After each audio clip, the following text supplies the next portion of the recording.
ইরানের জনগণের ওপর অন্যায় যুদ্ধ চাপিয়ে দিয়েছে ইসরায়েল, এমনই বিস্ফোরক অভিযোগ তুলেছেন ইরানের পররাষ্ট্রমন্ত্রী আব্বাস আরাগচি। সুইজারল্যান্ডের জেনেভায় জাতিসংঘের মানবাধিকার পরিষদের 59তম অধিবেশনে দেয়া এক ঝাঁঝালো বক্তৃতায় তিনি বলেন, 13 জুন প্রথম প্রহর থেকেই আমাদের সাধারণ জনগণের ওপর বর্বর আগ্রাসন চালিয়েছে ইসরায়েল।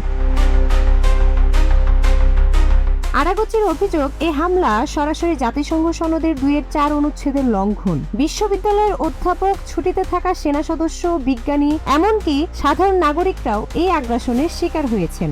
আবাসিক এলাকা, হাসপাতাল, সরকারি অবকাঠামো, এমনকি পররাষ্ট্র মন্ত্রণালয় পর্যন্ত টার্গেট করেছে ইসরায়েল। এর সঙ্গে পারমাণবিক স্থাপনাগুলোতে হামলাকে সরাসরি যুদ্ধাপরাধ হিসেবে আখ্যা দিয়েছেন তিনি।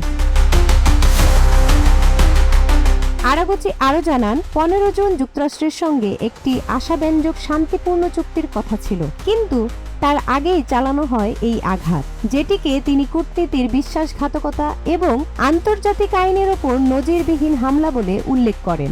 এই মুহূর্তে ইউরোপ সফরে রয়েছেন ইরানের পররাষ্ট্রমন্ত্রী। ইউরোপীয় ইউনিয়নের কর্মকর্তারা ও ইউরোপের 3 দেশের পররাষ্ট্রমন্ত্রীদের সঙ্গে চলছে উচ্চ পর্যায়ের বৈঠক। তাদের উদ্দেশ্য সংঘাত থামিয়ে শান্তিপূর্ণ সমাধানের পথ খোঁজা।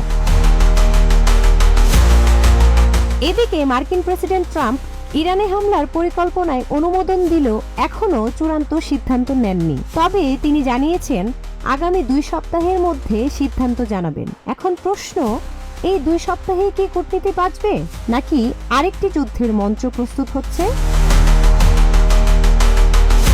জান্নাতুল মুর্পিতা, প্রজন্ম 24।